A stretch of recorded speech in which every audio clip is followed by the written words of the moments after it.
दोस्तों, अभी तक का एस्पिरेंट्स का सबसे टफ टाइम चल रहा है क्योंकि यूपीपीसीएस ने अभी तक कोई कैलेंडर नहीं निकाला। प्रीलिम्स का डेट नहीं पता है, मेंस का रिजल्ट नहीं आया है, इंटरव्यू का कुछ अता पता नहीं है। यूपीएससी का भी सेम वही चल रहा है कि नोटिफिकेशन नहीं पता। अब इतनी सारी दुविधा चल रही है, इसमें ये नहीं समझ में आ रहा कि सर प्री पढ़ूं कि मेंस पढ़ूं। हर बार कोई ना कोई यूट्यूबर आके ये बता देता है कि आज एग्जाम नहीं है, कुछ एग्जाम नहीं है, वगैरह वगैरह करके ऐसे बहुत से ऐसे रीजन मिल जाएंगे। आज मैं इन चीज़ों के ऊपर बात करूंगा, इसी के साथ में मैं इसके ऊपर भी बात करूंगा कि अब हमें क्या करना चाहिए। स्पेशली इस इन चीज़ों के ऊपर मैं बात करते हुए आपको एक बहुत अच्छा सा एक व्यू पॉइंट भी दूंगा। सबसे पहली है, सबसे बड़ी गलती क्या है कि एग्जाम डेट अभी तक तो आई नहीं है। ये मुझे भी पता है, आपको भी पता है। कुछ लोग होते हैं, कुछ लोग मतलब 90% लोग वो होते हैं जो डेट को लेके सीरियस होते हैं कि डेट आएगा तभी मैं पढ़ूंगा, वरना तो नहीं पढ़ूंगा। और कुछ लोग वो होते हैं जो एग्जाम को डेट के लेके काफी अच्छे होते हैं कि समझते हैं कि हाँ ठीक है यार, आएगा आज नहीं तो कल आएगा, मैं पढ़ लेता हूँ अभी। एक एग्जाम्पल लेता हूँ, फॉर एग्जाम्पल के लिए, अगर ये जून में हो गया एग्जाम और जो अभी तक बैठा है कैलेंडर के लिए और कैलेंडर फरवरी में आ गया, तो आप क्या करोगे? आयोग क्या आपके लिए डेट पीछे करेगा? नहीं करेगा। 70% ऐसे बच्चे होते हैं ना, वो इसीलिए फेल होते हैं क्योंकि वो डेट का इंतजार करते हैं कि डेट आएगा तो ही मैं सीरियस होऊंगा, उसके हिसाब से मैं कैलेंडर बनाऊंगा, आज नहीं कल नहीं। और ऊपर से हो क्या जाता है मालूम है, हमें ये लगता है कि अब ये आ ही गया है फरवरी, और यूट्यूबर आके बताएंगे आज 24 तारीख को है, 26 तारीख को, 28 तारीख को आ जाएगा कैलेंडर। अब हम उसी के भरोसे बैठे हैं, जैसे ही कैलेंडर आएगा हम वैसे स्ट्रेटेजी बनाएंगे और फिर उसके ऊपर काम करेंगे। मत करो यार, मत करो। पूरा साल बर्बाद हो जाएगा इसी चीज के पीछे। और हुआ भी है काफी लोगों का, जो सुन रहा है उनको भी पता है कि पूरा साल बर्बाद हुआ है। तो मत करो ये वाली चीजें कि डेट आएगा तभी मैं सीरियस होऊंगा, उसके पहले ही नहीं होऊंगा। भाई ये सब गलत है, ये सब चीजें मत करो। प्लीज पढ़ना चालू कर दीजिए। अगर कुछ नहीं तो मैं एक सिंपल चीज बताऊंगा लास्ट में कि पीवाईक्यू कैसे यूटिलाइज करें इस, बोलते हैं ना, इस डिलेमा वाली सिचुएशन में, स्पेशली जो दुविधा वाली सिचुएशन है, कि इसमें आप किस तरीके से यूज कर सकते हो पूरे एक दुविधा वाली सिचुएशन को एक पॉजिटिव एस्पेक्ट में, इसके ऊपर बात कर लूंगा। अब डेट वेट कर ट्रैप है कि भाई मैं डेट का वेट करता हूं, एक बार आ ही जान दो तो मैं अपनी डिसिप्लिन तो बना ही लूंगा। भाई क्यों वेट कर रहे हो? एक चीज समझाओ, समझने की जरूरत है। जो सीरियस एस्पेक्ट होगा उनके पास तो है, टेंशन है, नो डाउट है। देखिए, मुझे भी पता है कि डेट नहीं आई है तो आपके दिमाग में ये चल रहा है कि अभी क्या करेंगे सर, डेट तो आई नहीं है, कुछ पता नहीं है आगे का। ये फेज सबसे खराब होता है कुछ रीजनों की वजह से। सबसे पहला रीजन ये होता है, जिनका प्री निकल गया उनका मेंस नहीं पता है कब होने वाला। अब उनके दिमाग में चल रहा है कि सर मेंस कब पढ़े, प्री कब पढ़े। इतनी मेहनत करने के बावजूद भी आयोग क्यों नहीं कर रहा है ये सब कुछ चीजें? मैं क्या करूं? अब मेरे दिमाग में इतनी सारी चीज चल रही है। देखिए मतलब, मुझे भी पता है कि अभी तक एग्जाम नहीं निकला है, कहीं पे कोई फंक्शन होता है तो जाने में शर्म आती है और डर सा भी लगता है कि क्या होगा क्या नहीं होगा। लेकिन एक चीज सही बताऊं आपको, सह लो बेइज्जती, कोई दिक्कत नहीं है। लेकिन उस बेइज्जती की जगह पे आप मेहनत करना ज़्यादा सही समझोगे। मैं ये बोलना चाह रहा हूँ कि एग्ज़ाम अगर जून में हो गया, क्या आप रेडी हो जून में देने के लिए? नहीं होगे, 90% लोग नहीं होगे। क्या एग्ज़ाम मई में हो गया तो भी आप रेडी हो? बिल्कुल नहीं हो। तो क्यों वही रिपीट हर साल करना?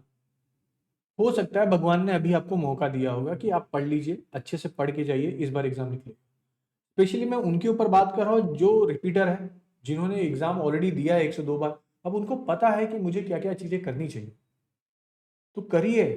एग्जाम के डेट पे मत वेट करिए, वरना फिर कुछ नहीं मिलेगा। बिलीव में कुछ नहीं मिलेगा। ये जो हमें लगता है ना कि हमारे पास ये है वो है, और ये सबसे डेंजरस टाइम चल रहा है। मतलब मेरे हिसाब से ये ऐसा टाइम है ना जिस टाइम पे मैं बता सकता हूँ कि 90% जो एस्पिरेंट्स हैं वो सबसे ज़्यादा खराब सिचुएशन में चल रहे हैं।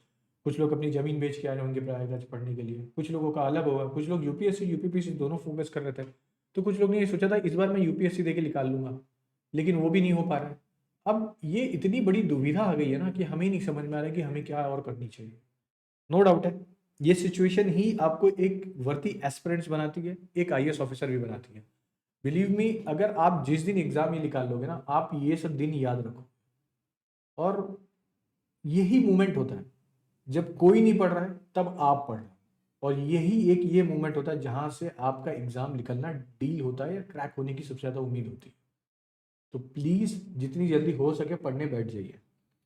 तो अभी क्या करना चाहिए मैं इसके बारे में बता देता हूँ। देखिए, कुछ चीज़ों पे हम बेसिक चीज़ों पे फॉलो कर लेते हैं। पहली चीज़ कि पीवाईक्यू, मुझे अब डेली मेंस का पीवाईक्यू लगाना है। एटलीस्ट 2 क्वेश्चन तो लगाइए, जीएस 2 के और जीएस 3 के। ठीक है, मेंस के लगाना है आपको डेली, इतना तो करना है। पहली चीज तो ये याद करनी है। दूसरी चीज क्या है, मैं जो क्वेश्चन पढ़ रहा हूं उस क्वेश्चन की मुझे फ्रेमिंग तैयार कर लेनी। ओके, इस क्वेश्चन की मुझे फ्रेमिंग तैयार करके अच्छे से रख लेनी है, ताकि एग्जाम हॉल में इस बार मेरे से ये गलती ना हो।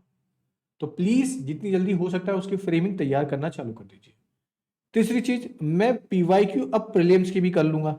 तो घटना चक्र है, घटना चक्र को कैसे यूटिलाइज करना है, अगर आपको नहीं समझ में आया तो कमेंट कर दीजिएगा, मैं बता दूंगा कि घटना चक्र को भी कैसे यूटिलाइज करना है। बहुत शॉर्ट वीडियो होगा, 5 से 6 मिनट में बन के खत्म हो जाएगा। ये 2 चीज हो गई। तीसरी चीज जो सबसे मोस्ट इंपॉर्टेंट है वो है डिसिप्लिन। अब कोशिश करिए कि आपके अंदर भी एक डिसिप्लिन आए। मैं ये बोलता हूँ कि मैं ये नहीं बोल रहा आपको कि 12 घंटा पढ़िए, 14 घंटा पढ़िए। मैं ये बोल रहा हूँ कि 7 to 8 आवर्स तो पढ़ सकते हो, पढ़िए। क्योंकि आप विश्वास नहीं मानोगे, हमारे पास अभी बैच चल रहा है, साथी बैच, एक दक्ष बैच चल रहा है। दक्ष बैच के स्टूडेंट जो है उन्होंने मेंस में इतनी बड़ी बढ़त कर ली है ना कि जो कोई नहीं कर पा रहा। तो करिए, मतलब आप कंपटीशन, या तो 90% लोगों को पता नहीं है कंपटीशन, वो अभी ठंडी का मजा ले रहे हैं, आराम से सो के उठ रहे हैं। मतलब आप सोचो कि आपके मम्मी पापा किस किस तरीके से आपको पढ़ाने के लिए भेजे, क्या क्या करके आप पढ़े हो, क्या क्या पड़ोसी वाले आपको ताना मारे तब भी आप आके पढ़े, स्पेशली लड़कियां भी। तो ऐसी चीजें मत करो, प्लीज मत करो। उठ जाओ और पढ़ो। मेरी ऐसा नहीं है कि मैं जो बोल रहा हूँ वही करो। अगर आप सुबह 9 बजे उठ रहे हो तो रात के 9 बजे तक पढ़िए। 12 घंटा, 8 घंटा, 9 घंटा, 7 घंटा, ये आपके ऊपर डिपेंड करता है। लेकिन मिनिमम 7 to 8 आवर्स के नीचे नहीं जानी चाहिए बस। लेकिन करो यार। मतलब मुझे नहीं पता आप कितने अमीर हो गए, कितने गरीब हो गए, मगर आप अगर ये सब चीजें नहीं कर रहे हो तो हर बार ये मौका नहीं आता। हो सकता है इलेक्शन के पहले का टाइम है, सीट बहुत ज्यादा आ जाए, जो कि उम्मीद बहुत ज्यादा लग भी रही है, तो फिर कब मिलेगी ऐसी अपॉर्चुनिटी, कभी नहीं मिलेगी। तो प्लीज करिए, वरना तो फिर नहीं मिल पाएगी। लास्ट की जो चीज है, जैसे मैंने बताया, डिसिप्लिन। डिसिप्लिन कैसे बनाना है यार, हमारे हमारे टेलीग्राम का चैनल ज्वाइन कर लीजिए, मुझे मैसेज करिए, मैं बता दूँ। तब भी नहीं डिसिप्लिन बन पा रहा है तो कल से शायद से हमारा ऑफर चालू होगा। जो अभी बैच था हमारा 1999 में, अब वो आएगा 1499 में। ठीक है, साथ ही बैच, इसमें आपको डेली टारगेट भी मिल रहा है, कैश भी मिल रहा है, आपको सब कुछ सुविधा मिल रही है। आपको आके करना है। मैं बहुत सिंपल चीज बता रहा हूँ, जब कोविड लगा था ना, तो मैंने सबसे बड़ी गलती की थी कि मैंने उस टाइम पे अटेम्प्ट नहीं लिया था, और उस गलती को मैं आज तक समझ रहा हूँ। और ऐसा नहीं कि मैंने मेहनत नहीं किया था, बहुत मेहनत की थी, लेकिन लास्ट में जाके डर गया। मैं खुल के बता रहा हूँ, यही चीज मैं आपको इसलिए समझा रहा हूँ क्योंकि अभी भी मौका है। अगर आज भी कोई उठ के पढ़ेगा तो वो निकाल सकता है एग्जाम को, लेकिन वो आपके अंदर होना चाहिए कि आप क्यों निकालना चाहते हो। वरना साल पे साल लग जाएंगे, कोई नौकरी करोगे तब रियलाइजेशन होगा 35, 37, 38, 40 साल के बाद कि भाई मैं वो अच्छे से पढ़ लिया था तो मेरा निकल गया होता। तो करिए, अगर कोई तकलीफ होती तो मुझे आइए, टेलीग्राम पर मैसेज करिए, मैं रिप्लाई दूंगा। ओके दोस्तों, तो अभी के लिए इतना ही था। अगर वीडियो अच्छा लगा तो लाइक, शेयर, सब्सक्राइब जरूर कर दीजिएगा। सब्सक्राइब जरूर कर दीजिए, क्योंकि मैं इस सब्सक्रिप्शन पे, इस सब्सक्राइब करने पे आपके, कि मैं आपको और भी बहुत सी चीज़ें ऐसे लाता रहूँगा, क्योंकि आप अगर अपनी तरफ से आउटपुट दिखाओगे तो मैं यहाँ से इनपुट बहुत अच्छा दूंगा। तो प्लीज़ करिएगा। ओके, चलिए, जय हिंद।